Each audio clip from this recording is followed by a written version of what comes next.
আসসালামু আলাইকুম বন্ধুরা, কেমন আছেন? আশা করি সবাই ভালো আছেন। এটা একটা ওয়াটার কুলার। এটার ভিতরে চেম্বার নষ্ট হয়েছে, তো চেম্বার নতুন করে বানিয়ে ফিটিং করব।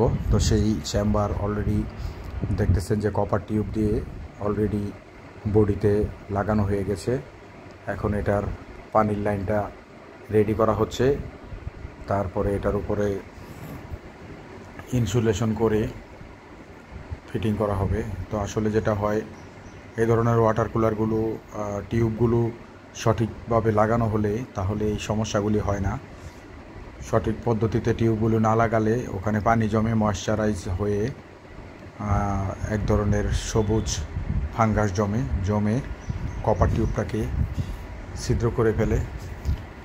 তো সবুজ ফাঙ্গাসটাকে আসলে আমরা নর্মালি হয়তো বলে অনেকে, মানে একটু সবুজ সবুজ হয়ে যায়, যেমন লোহাতে ঝং ধরে, আর কপার টিউবে ওই ধরনের সবুজ ফাঙ্গিটা পড়লে ওটাতে কপার টিউবটাকে খেয়ে ফেলে। তো যার জন্যে ইনসুলেশনটা খুবই জরুরি, সুন্দর করে করা, এবং এই ধরনের সফট ইনসুলেশন হলে তাহলে ভিতরে আর ময়েশ্চারটা ঢুকতে পারে না। তো ময়েশ্চারটা যদি কম ঢুকে সেই ক্ষেত্রে দীর্ঘদিন সার্ভিস দিতে পারে ওয়াটার কুলার। তো এই দিকটা লক্ষ্য রাখতে হয়। তো আমি সেটা চিন্তা করেই এটার মধ্যে ককশিট সাধারণত পাবলিক দিয়ে থাকে।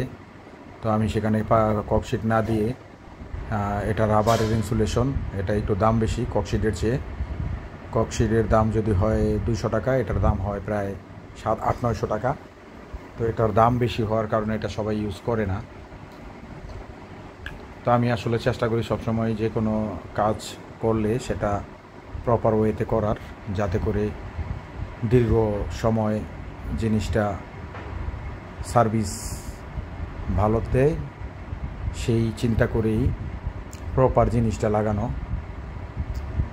কারণ আপনার এ ধরনের ওয়াটার কুলারগুলো এরকম না যে স্বল্প মেয়াদি, এটা দীর্ঘমেয়াদী চলে এবং গরমের দিনটা পুরোটাই সাপোর্ট দেয়। তো এটা হলো কন্টিনিউ প্রসেস, এটার ভিতরে পানি আসতে থাকবে, খেতে থাকবে, ঠান্ডা হতে থাকবে। অবশ্যই এটা অটোমেটিক, থার্মোস্টারের মাধ্যমে এটা অটো হয়। তো এই কুলারটা যেহেতু বড়, এটার ভিতরে 2টা কম্প্রেসার আছে এবং 2টা চেম্বার আছে। 2টা চেম্বারই আলাদা আলাদা চলে, কম্প্রেসার আলাদা আলাদা চলে, সম্পূর্ণ অটোমেটিক। যখনই এটা আপনার ঠান্ডা কমপ্লিট হয়ে যাবে, যতটুকু পরিমাণে ঠান্ডা হওয়া দরকার, তো সেই অনুপাতে এটা একটা সময় বন্ধ হবে। আবার যখন ঠান্ডা আপনার পানি ব্যবহার হচ্ছে না, অটোমেটিক্যালি এটা বন্ধ হয়ে থাকবে। কারণ হলো, যদি বন্ধ না হয় তাহলে আপনার তো কন্টিনিউ ইলেকট্রিসিটি খরচ হতে থাকবে। সেই জন্য বন্ধ হওয়াটা জরুরি একটা সময়। তো এটাতে গুলু লাগানো হয়েছে, গুলুটা একটু শুকিয়ে নিতে হবে, না হলে দুটো একসাথে জোড়ার সময় মাঝখানে গ্যাপ পড়ে যেতে পারে। সেই জন্য একটু শুকিয়ে নেওয়া।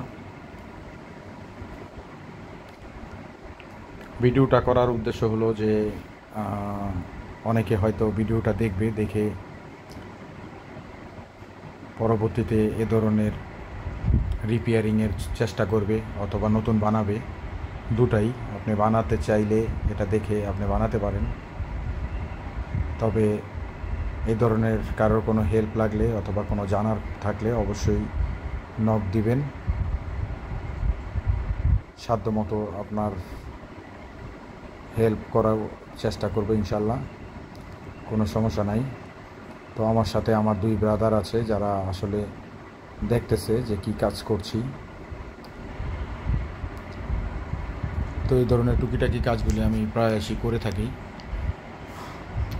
আমার ভালো লাগে কাজগুলো করতে। নিজের হাতে নিজে কাজ করা, এটা আমার কাছে ভালো লাগে, তাই সবসময় আমি নিজের কাজটা নিজে করি।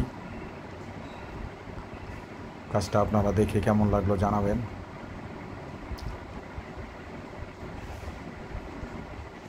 আর এ ধরনের কাজ পেতে সঙ্গে থাকবেন সবসময়। ভিডিওটাকে লাইক, কমেন্ট শেয়ারের মাধ্যমে। আশা করি সাপোর্ট দিয়ে যাবেন। তো আমি যে কাজটা করলাম টোটাল মোটামুটি চেষ্টা করেছি পুরোটাই দেখানোর। আসলে বেশি দেখাতে গেলে ভিডিওটা অনেক লম্বা হয়ে যায়, দেখতে চায় না কেউ। তারপরেও আমার ক্ষুদ্র প্রয়াস, চেষ্টা করি সবসময়ই নতুন কিছু করলে সেটা একটু ভিডিও করে দেওয়ার। পিভিসি ফিটিং যেটা দেখতেছেন এটা হলো পানির লাইন, যেটা দিয়ে ঠান্ডা পানিটা বের হবে। আর এই ট্যাঙ্কটার মধ্যে পানি নর্মাল থাকবে, এবং এই যে কপার টিউব যেটা দেখতেছেন এটার মাধ্যমে গ্যাস সার্কুলেশন হবে। গ্যাস সার্কুলেশন বলতে রিফ্রিজারেশন, কারণ এটা যেহেতু রিফ্রিজারেশন সিস্টেম, এটার পাইপটার ভিতর দিয়ে রিফ্রিজারেন্ট ঘুরতে থাকবে এবং কন্টিনিউ এটা ঠান্ডা করতে থাকবে, এবং যখনই ঠান্ডা হয়ে যাবে তখন অটোমেটিক্যালি এটা বন্ধ হয়ে যাবে। আসলে এই ধরনের সেটআপগুলো সাধারণত বড় বড় সেটআপগুলো মিল ফ্যাক্টরিতে ব্যবহার করে। বাসা বাড়িতে যেগুলি ব্যবহার করে সেটি ছোট রেডিমেড পাওয়া যায়, যেগুলি প্লাস্টিক বডি। তো এটা হলো এসএসের বডি, এবং এটা আমাদের দেশে বানানো, মেড ইন বাংলাদেশ। ছোট ছোট অনেক জিনিসই আমাদের দেশে বানানো সম্ভব। ছোট বলতে বড় বানানো যায়। আমাদের দেশে অনেক কিছুই তৈরি হয় এখন, বয়লার, চিলার, এই ধরনের আইটেমগুলি হয়। তো ভবিষ্যতে আশা করি আরও বড় বড় জিনিস আমাদের দেশে তৈরি হবে, সেই আশায় আছি। দেখা যাক কতটুকু কী হয়। তো ফাইনালি কমপ্লিট হয়ে গেছে। এই যে ভিতরের চেম্বারগুলো দেখেন, যেটা এখন বানানো হলো ওইটা অলরেডি ভিতরে ঢুকিয়ে দেওয়া হয়েছে। চেম্বার দুটার কপার টিউব লিক হয়ে গেছিলো, এবং এটার ভিতরে 2টা কম্প্রেসার আছে।